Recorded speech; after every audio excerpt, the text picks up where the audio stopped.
The start of World War II, like everywhere, totally changed the campus at Iowa State, including the sports programs. One of the biggest things that happened was the V12 program, which was a program for people to come in and get an accelerated engineering education for the war effort. And that brought people from all over the country to Iowa State University, including athletes, some of them professional athletes. And instantly, almost overnight, Iowa State had this influx of great college and professional players on their teams. And at that time, you could compete for Iowa State or a college team, even if you had already been paid to play. In 1944, with the help of naval cadets that were training at ISU, the Cyclones win their third conference crown under men's. Iowa State earns its first NCAA tournament berth, one of only 8 teams selected. After a first-round victory over Pepperdine, the Cyclones are in the Final Four. It's a great and historic time for Cyclone basketball. Enthusiasm and attendance is growing, laying the foundation for the future. Among those in attendance back then, future Cyclone great Bob Mott. The gym, of course, was pretty small. I think it only seated about 3,000, and they somehow packed about 6,000 in there for the championship game. There were kids on guys' shoulders standing in hallways and things like that. But the thing I most appreciated about playing in State Gym was it had been the home of Mr. Men's champions. There were 4 of us. And the first championship was the Converse All-American Waldo Wagner out of Everly and Jack Fleming out of Spirit Lake. And I got to see that when I was 8 years old. Well, the Final Four was small then. It was, I think, 8 teams. And Uncle Sam recruited for Mr. Men's. He had 12,000 go through there in 3 years, and they are all the same profile. They'd been in college somewhere else for 2 years. The real star of the 1944 Final Four team is only in Ames for 4 months. A naval cadet and former All-American at West Texas State named Price Brookfield arrives in December of 1943 and immediately changes the face of Cyclone basketball. Brookfield comes there and he has never met anybody on the team. He's never practiced with him. He's never been coached by Mr. Menz. He just gets there in time to get on the train and go to Lincoln. Well, you know what the result was. The guy scores 18 points in the first half, and the local paper said that Mr. Menz decided to rest his star. And the second, he arrested him because he probably scored 20 more. You know, he was something else. But he could do things that people were not doing in those days. Brookfield was, I think he probably was the best player all around that ever played at Iowa State.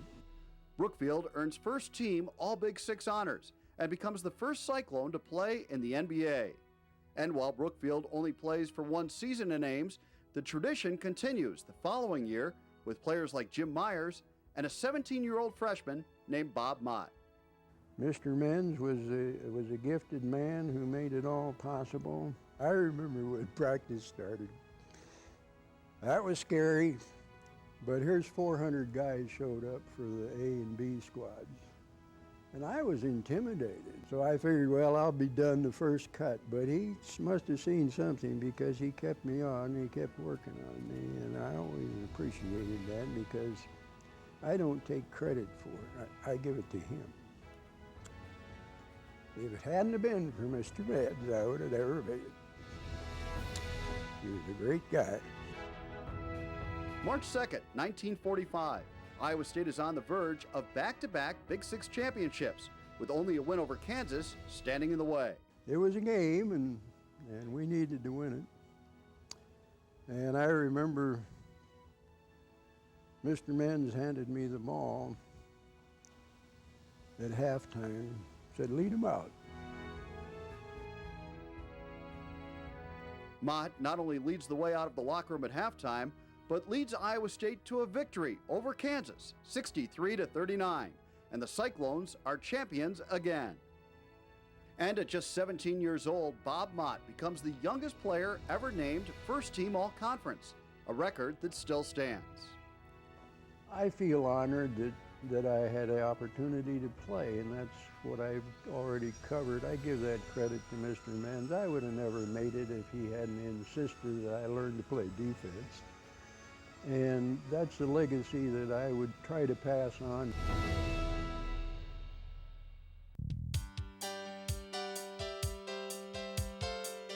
With new records and championships, Iowa State basketball is on the move, literally. On December 2nd, 1946, Iowa State plays its first game at the ISU Armory, leaving behind its old home, State Gym. In 1947, one family produces twin stars. Roy and Ray Weedy lead the Cyclones.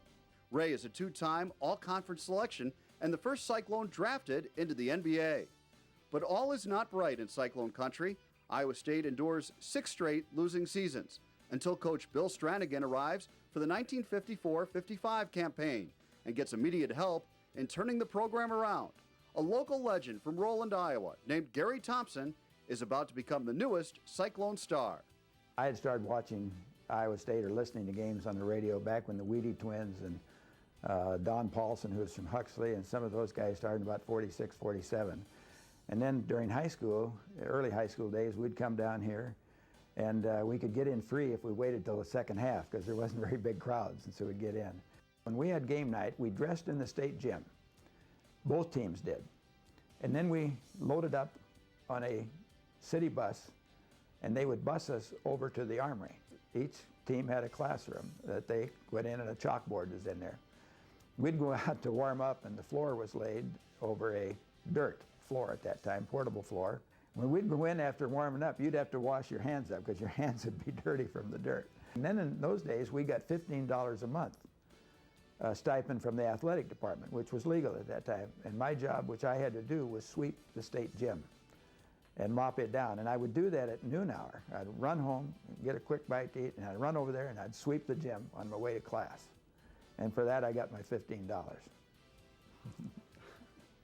Well, the Armory was a great place to play, and you talk about Hilton Magic. Well, there was Armory Magic back in those days, and everybody would tell you, and I'm not trying to put ourselves up with the current Hilton Magic. I'm just telling you how it is, because our fans are great. The fans sat right down next to the court, portable bleachers, so they were only 5 or 6 feet. Players would go falling into them, you know, if they run out of chasing the ball out of bounds. And so the crowd, what we had, and when we got going and winning, then we filled it up, and it was terrific. And really satisfying to me was that first year winning 11-10 and having a winning season after 6 or 7 failures that Iowa State had had. The Thompson era is filled with success. The 1955-56 team breaks the school record with 18 wins and captures the Big 7 Holiday Tournament title. Thompson is named All-American, but the best is yet to come. The 1956-57 team earns the top ranking in school history, making it to number 3 in the nation, highlighted by an historic win over Kansas. At the time, the Jayhawks featured the most feared player in the country, Wilt Chamberlain. In this footage from a game at Kansas, it's easy to see that Chamberlain towers above the competition. But in 1957, the Cyclones found a way to beat Wilt and the top-ranked Jayhawks. When they came back to Ames, Bob Lamson, the assistant coach, Bill said because he had a dream defense, we're going to drop the forwards back in front of Wilt and the center behind, whichever side of the floor he's on. And the 2 guards will zone, which was Lyle Fromm and myself, and we will chase the 3 guys out front. And that's the way we defended them there. And then we decided, Bill said, we're going to slow down and we're going to take every good shot we can get and play a possession game. The game is close all the way, and it comes down to 1 shot. We're 2 up with 15 or 20 seconds to go, and we foul Wilt. And there's no way Wilt's going to make 2 free throws. And I'm hollering to all our guys in the line, block off your men, block off your men. I'll be darned if he doesn't make 2 free throws. So then Stranagan has a timeout, and he sets up a play for me to go down and under and come back out and get a shot. Well, they knew I was going to get the shot, and Wilt favored off and to my side and let Metzger, our center, Don Metzger, go, and Lyle Fromm brought the ball down, and I'm not open, so he kicks it over to Metzger, and Metzger puts it up. So I was on the opposite side of the free throw line from Don, so I couldn't see anything. And I think, as I remember, the ball's in the air, and the horn goes off, and the ball goes in, and we win. Don Metzger hits the shot heard round the world as Iowa State upsets Kansas 39-37 in one of the most memorable games in school history. By now, Thompson is a national phenomenon. The first team All-American becomes Iowa State's first 1,000-point scorer and the first player to have his jersey retired. Gary goes on to play in the Pan American Games with Jerry West and Oscar Robertson, then becomes a longtime broadcaster on the national level as well as at Iowa State. There's no doubt both on and off the court, the Roland Rocket is one of the all-time greats at Iowa State. But Thompson isn't the only impact player of the 1950s. In 1958, John Crawford caps his career as Iowa State's first ever African-American player with first team all-conference honors. Crawford not only breaks the color barrier, he breaks records, leaving Iowa State as the school's all-time leading rebounder and second leading scorer. Later, Crawford is inducted into the Iowa State Hall of Fame. In 1959, first-year coach Glenn Anderson guides ISU to its second conference tournament title, led by Vince Brewer. The New York native is named the MVP of the tournament and finishes his 3-year varsity career with over 1,000 points. But Crawford and Brewer are just the start of the New York connection, as Coach Anderson continues to turn the Big Apple cardinal and gold. In 1961, Hank Whitney earns first team All-Big 8 honors, and later becomes the only Cyclone to play in the original ABA. But the biggest part of the New York pipeline hits the court for the 1965-66 season, and from the minute he becomes a Cyclone, there's no stopping Don Smith, later known as Zaid Abdul Aziz. My community back in Bedford-Stuyvesant was primarily a black community, so when I came to Iowa State, it was quite different. And it wasn't so much racially, it was culturally. That would be like a person going from Iowa to Harlem. You would have to learn, and you have to learn the culture, and and then you, as time went on, you adapt to it. Zaid Abdul Aziz becomes a Cyclone legend with staggering accolades. All Big 8 3 times, a first team All-American. Zaid follows Wilt Chamberlain as only the second player in league history to score more than 600 points in a season. Then he caps his career as the number 5 pick in the NBA draft. Here's more Cyclone memories from Zaid Abdul Aziz. A lot of people, talk about the great game I had against Kareem, but he got 45 that game. If you would have asked John Wooden about us, he probably would have said, those guys don't play defense. So, because Kareem got 45 and I got 33. One game was Sun Devil Classic. We played Southern Cal, and I broke the school record. I think I had like 41 points and something like that, 18 rebounds. That was a great game. Not only me individually, but as Cyclones, we really playing good. We came back the next night. We beat Texas, and then we went on, and we won about 6 games in a row. We were in the top maybe 15 in the nation, and all of a sudden, we lost 4 in a row. What bothered me about my career, to be honest with you, was that I was on the team. We had the great Bill Kane, who was a fantastic basketball player, and we had John McGonigal, who was a great shooter from Moline, Illinois. But we were only a 500 team. So that digs at me and nags at me sometimes. How can we have so much talent and be just in the middle of the pack? So to this day, that bothers me just to think about that. And I look at some reasons why, and sometimes I come up with some, and sometimes I don't want to see them. Sometimes I walk around thinking I'm not the guy that's up in the rafters up there. It's like I'm 2 people, and when I look up there, I go, who's that guy? What can you say? I leave a legacy not only for Iowa State, I leave a legacy for my family. And the kid from Brooklyn, New York, going up in the rafters, give me a break. It's just fantastic. In the late 1960s, there's another New Yorker of note. Bill Kane is a 2-time first-team all-conference selection.